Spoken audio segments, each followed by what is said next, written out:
Are you ready to thrive? As a trauma therapist, author, yoga instructor, and healed human, I personally and professionally know what it means to live stuck in survival mode. I've learned a few things in my healing journey and my career that can help you transform into your best self. Join me, Rebecca Case, as I use neuroscience, psychology, spirituality, and personal experience to help you find the tools and techniques to thrive. Hello, and welcome back to Thrive the podcast. Today's episode is focused on some of my favorite go-to techniques for working with my physical health and wellness. So we're focusing today on the physical domain of the Thrive 5. A reminder, the Thrive 5 is a framework that I use for creating a lifestyle of positive habits that collectively allow me to thrive. The Thrive 5 consists of physical, emotional, mental, spiritual, and relational habits that you can grow in your life that allow you to transform into your best possible self. So today I'm going to share with y'all some of my favorite go-to practice these everyday physical health habits that help me to live a thriving life. So let's dive in. First and foremost, I know I've already mentioned this multiple times on the podcast, and I'm going to mention this a whole lot more, but sleep is number one.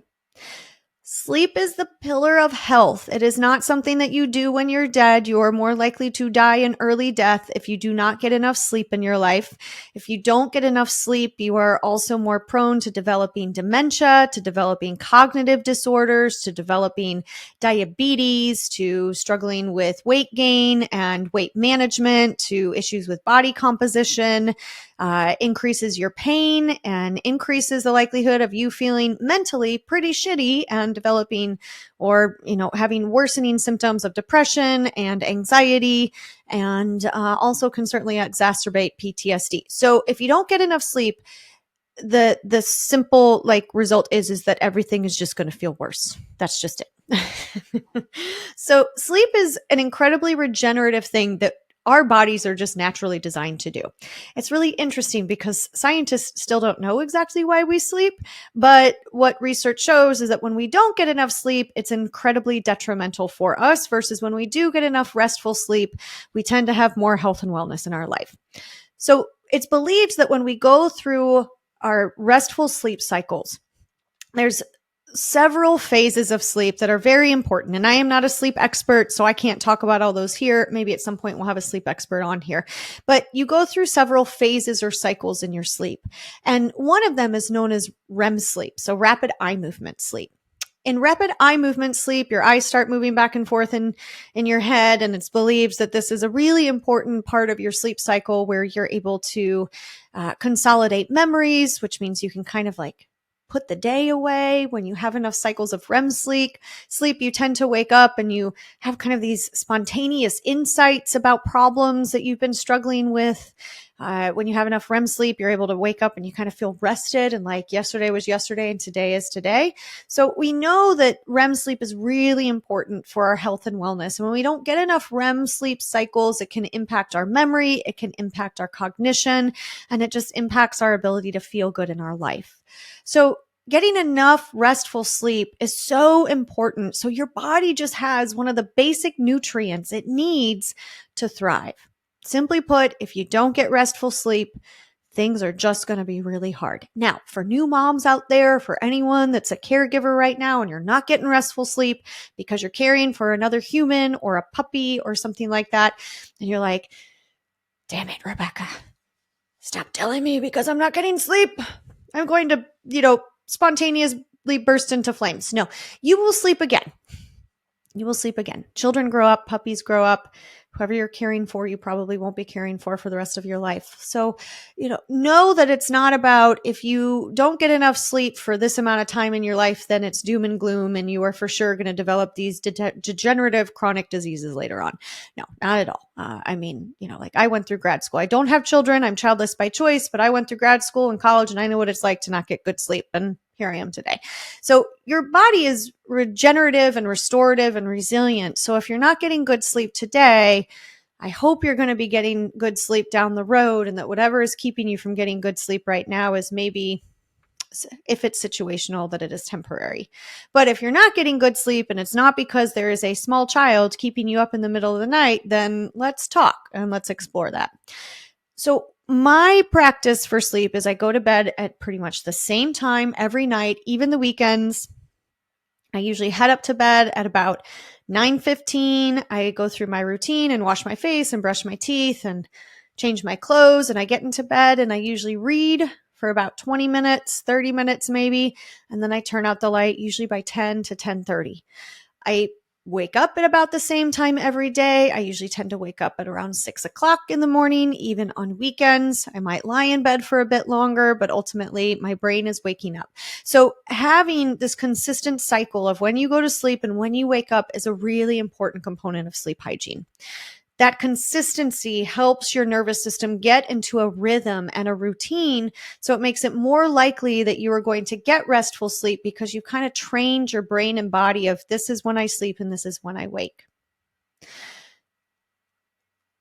The room that you sleep in is also very important, your environment for sleeping. So I do not watch TV in my room before I go to bed. I try to not look at my phone, but I'm going to be honest, sometimes that's hard. Let's just be real, probably for most of us. And I try and refrain from, being on a tablet or doing any work in bed when it's time for me to go to sleep. Sometimes I do have a tablet that I have, some books on, and sometimes maybe I'm reading that, but I try and prioritize actual paper books that I can read, because that light can be stimulating to my nervous system and make it harder to sleep. So sleeping in a room free of distractions and technology if possible. Ideally, you're sleeping in a dark room. Light is really important. Our bodies need light during the day, and we don't need light for certain periods of time as well. So sleeping in darkness is actually a very important part of getting restful sleep, because your body actually needs periods of darkness and absence of light. So I have blackout curtains. I also have a fan, so air circulation is really important. For me, I need a little bit of white noise, so I have an air purifier that makes some white noise, and I can't really sleep without it, so having some white noise in the background. I also turn down my furnace or my heat at night, or if it's the summer and we have the AC on, we turn it down a bit. If it's the winter, sometimes I'll even open the window slightly to cool it off. So it's important that you sleep in a cool room as well.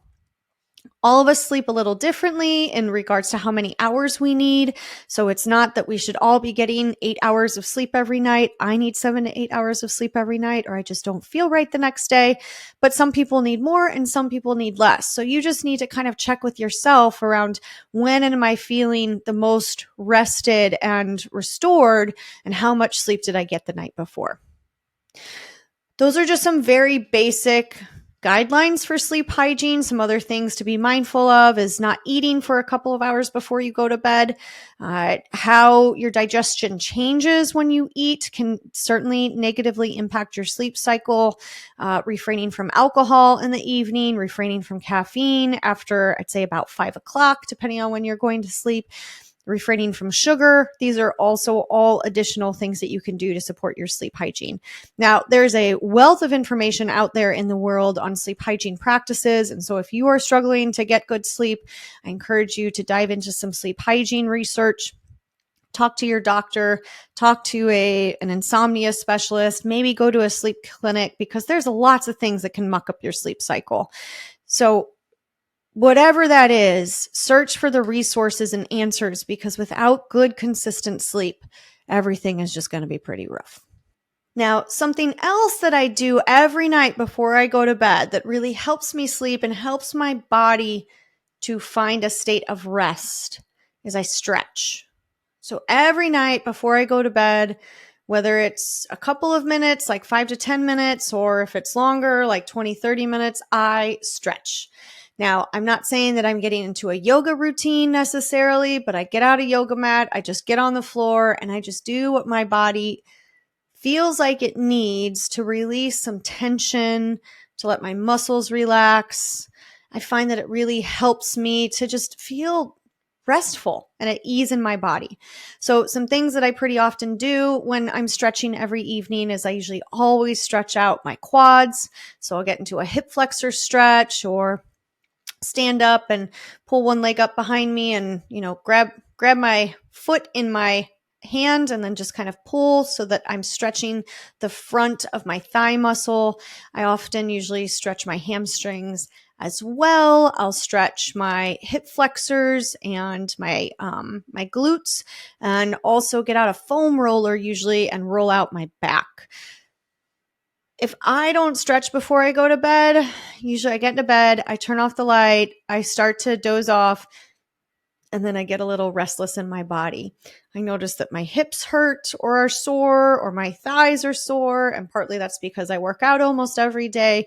But then I usually have to get back up in the middle of the night and stretch so that my legs and my body can just feel a little bit calmer and like they're in a state where I can actually go to sleep. So I highly recommend stretching in the evening. It can also become part of your evening routine that cues your body to, it is time to rest now, or we're getting close to resting, because we're stretching, and we always stretch and then this happens.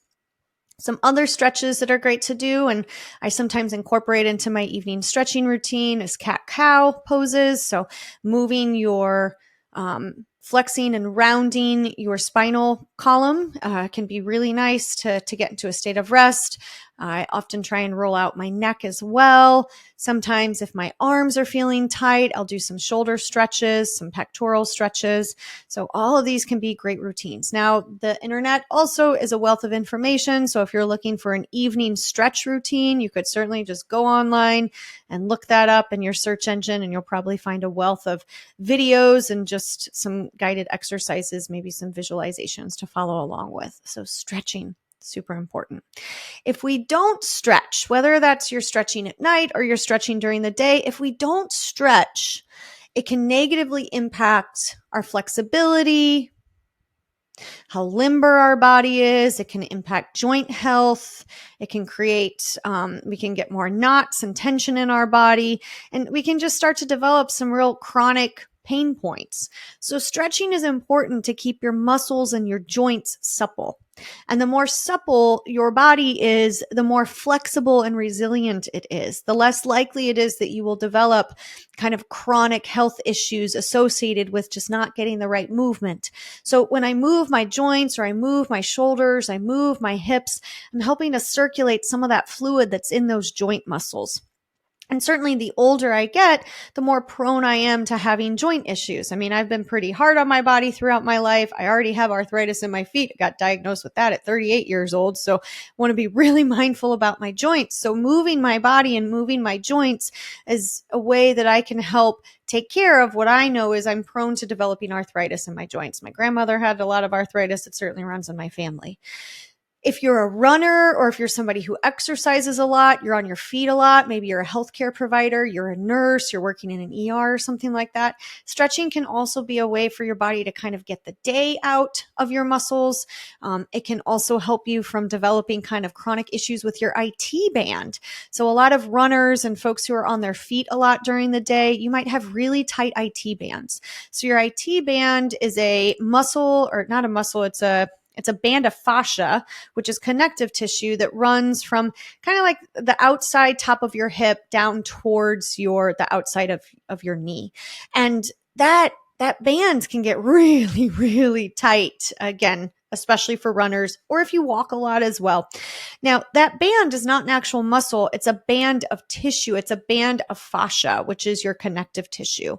And so the way to work with your fascia, to keep your top fascia from getting too tight and tense and getting a lot of buildup of yuck in it, is foam rolling is a huge helpful thing to do. So rolling out your IT band, rolling out your thighs can be so helpful for helping that fascia release, which is going to then help your muscles. So it's not always about your muscles need to stretch. Sometimes it's about your fascia. And when there's issues in your tissues, you tend to not feel so great in your life, whether that be emotionally or physically. So stretching is a for sure way to get some of those issues in your tissues out, especially if you're someone who is pretty physically active like me. So this leads me to my next physical health habit that I engage in almost every day, and that is weightlifting. So let me tell you how I got into weightlifting, because I wasn't always into it. I am a yoga instructor, and my go-to for exercise used to be yoga. I used to practice yoga every day at home, physical yoga, asana, I should say, because there's 8 limbs of yoga and there's lots of different ways we can practice yoga. But I certainly used to be someone who liked to challenge herself with balancing poses, turning myself upside down poses. Can I put myself into this pretzel pose? I used to love to get on my mat, turn on some good tunes, light some candles, burn some incense, and just kind of get into my body and noodle around and try new things. And I had a pretty robust, like quick moving asana practice. So it was definitely a workout. I would get my heart rate up. I love to go to yoga classes, all those things. So fast forward a couple of years, I guess rewind a couple of years ago, and I started to have a lot of pain in my feet to the point that putting the top of my feet down flat on the ground was just really painful. I couldn't practice yoga the way I had been, my physical yoga. I couldn't practice in that way because moving my feet in that way, like you do in yoga, just led to a lot of pain. My feet were always swollen. They were red. They just chronically hurt. I finally went to a podiatrist and he was like, "You have arthritis." And, I was 38 years old. I didn't really have any of the markers that somebody at 38 years old should have when they have arthritis. So who knows? Hereditary? I don't know. We've all got our shit, right? So I all of a sudden had to change how I was physically exercising. Now, that brought on a lot of tears, brought on a moment in life where I had to really work with my identity. And I also worked with my mindset around this because sometimes our minds can get focused on, this is who I am. This is a part of me. And who am I without this? Something that we work on in yoga is the concept of non-attachment. And so our identities can certainly be a form of attachment that can sometimes keep us stuck in suffering. So when all of a sudden I was challenged with this, I can't practice yoga this way that I always have. And that has become part of my identity. Who the fuck am I? I went through a little bit of an existential crisis. But as I was going through that, I worked with my mindset and I recognized this is how I work with non-attachment. I have attached to kind of this part of my personality, but it's only part of me. And all things end. There is an end and a beginning to all things. And if this is the end of how I practiced yoga in this way, let me mourn it and grieve it, but recognize there's something else ahead. And so it took me a little time to sit with that. I had a hard time with that at first. I was compassionate with myself through that, but I held out hope of like, life is just happening for me. Something is unfolding. So I'm going to follow that thread. So I started exploring like, what are the other ways that I can work out and, get physical exercise. I also, at this time, I used to be a bit more of a hiker. Used to love to hike with my husband and do a lot of outdoors things. And that also was off the table because hiking or walking for more than a mile or two just caused me a lot of pain. So all of a sudden I was in this place where like, okay, I can't do things barefoot. I can't do things that require like a lot of movement and action in my feet. I can't wear hiking shoes. What do I have available to me? I tried Pilates. That just kind of made everything worse because you're using your feet a lot in Pilates. And so then I thought, weightlifting. I don't think you really have to move your feet much in weightlifting, do you? So, I've had gym memberships throughout my life. I, know how to work out, but never in a way that like I had a trainer or really got into like, what does it mean to lift weights? So I started going to my gym where I would go and sometimes get on the elliptical and do some light weightlifting, but I started going to my gym and meeting with a trainer there. And so I met with a personal trainer and I asked her to teach me how to really develop a weightlifting routine and how to feel comfortable lifting big weights. Cause, here I am, I'm a pretty small woman and walking into this gym with some like really big buff dudes lifting really heavy weights. And like, there's lots of equipment there. I'm like, I have no idea how to use that. And I feel pretty intimidated.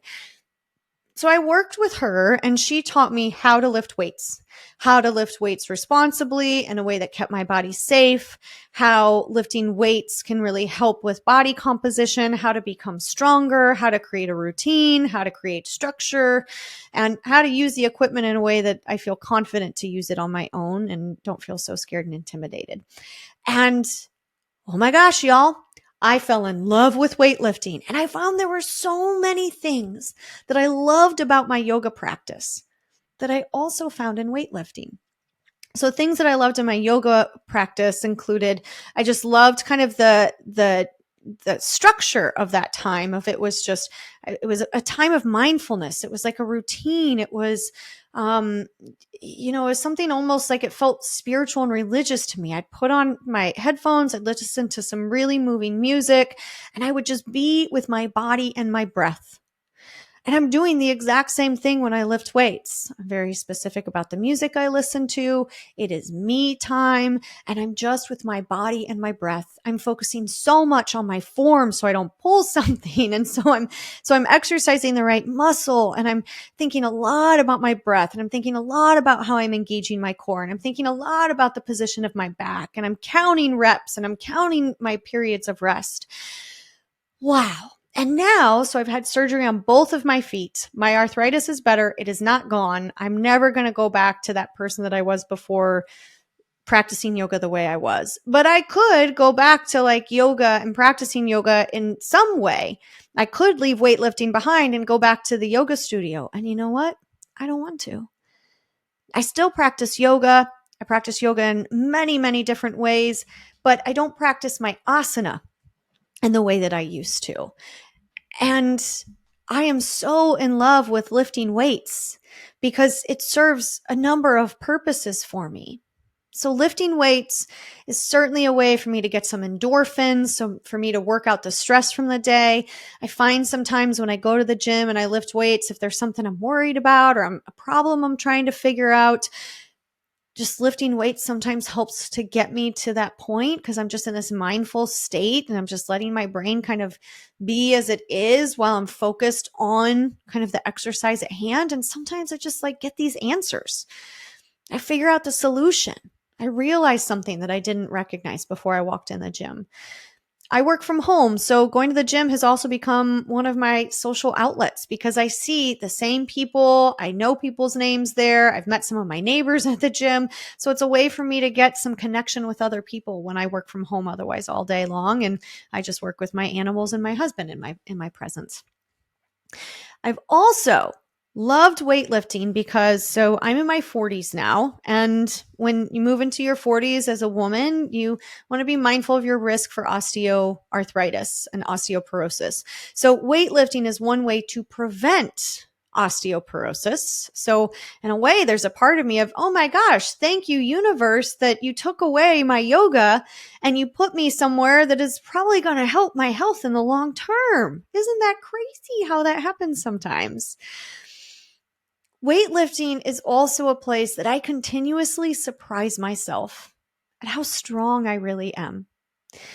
My trainer and I will do kind of assessments, like body composition assessments, where I look at like how hydrated you are and how much muscle you have and the weight of your skeletal structure and fat. And you can even look at like how much muscle do you have in your right arm versus your left arm with kind of one of their machines. And it is amazing to get those reports periodically and see the changes and see the gains. And to recognize that in my 40s, I think right now I am the fittest I have ever been.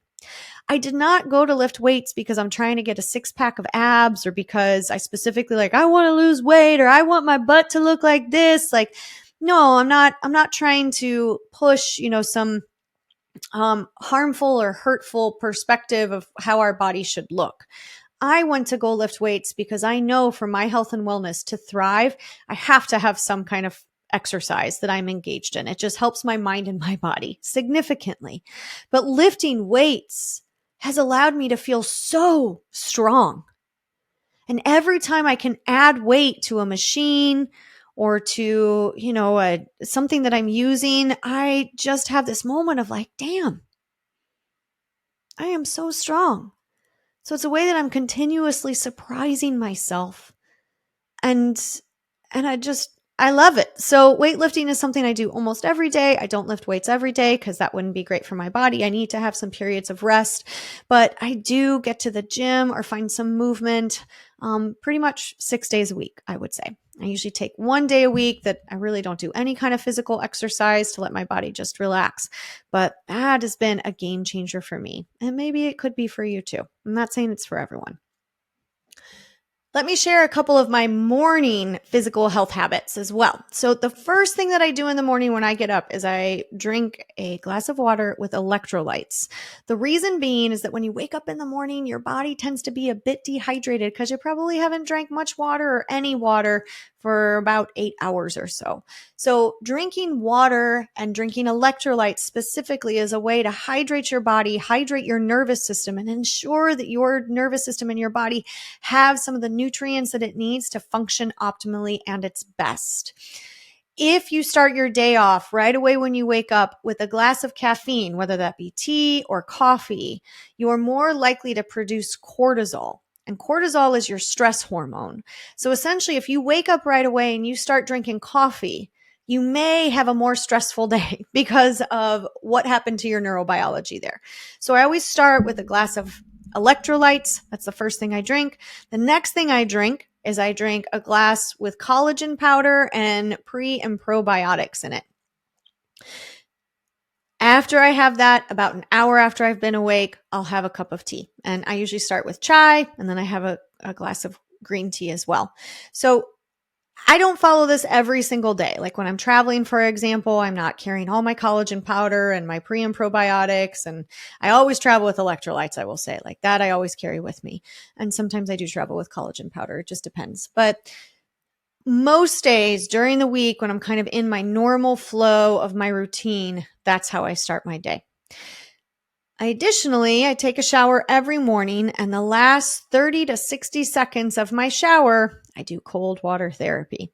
So I know you've probably heard of cold water therapy. Maybe you've been trying it, but cold water therapy is shown to be incredibly effective and useful for our immune system, for kind of the state of our physical body, for our mind, for our mood. Cold water therapy is just like some really good stuff, even though it totally sucks. So there's lots of ways you can engage with cold water therapy. You could get a cold plunge. You could just fill up your bathtub with cold water. You can splash cold water on your face, or you can turn your shower to cold. For me, I typically do about 30 to 60 seconds. I turn it back to warm, and then I hop out of the shower. I have found that it helps me to feel a bit more balanced in my nervous system. My mood is better. It helps me wake up in the morning. And I also really think it helps with my hormonal health. I don't have any hard data on that, but it's just kind of an intuitive sense that I have. Now, after I do all that, so I have drank my electrolytes, I kind of have my collagen drink that's sitting on my sink while I'm taking a shower. I jump out of the shower, I drink that.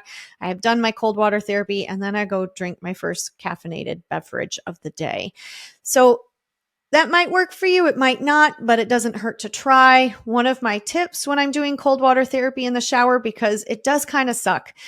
Cold water therapy also helps to exercise something called your vagal brake. And we'll talk about the vagal brake in another episode in the future. But the vagal brake is a really important mechanism of something called your vagus nerve that regulates your heart rate. And the more flexible your vagal brake is, the more you can move yourself out of stress responses and stress states or depressed states through techniques and exercises and using self-help and self-regulation techniques. So that vagal brake, when it's flexible, helps you to regulate your neurobiology.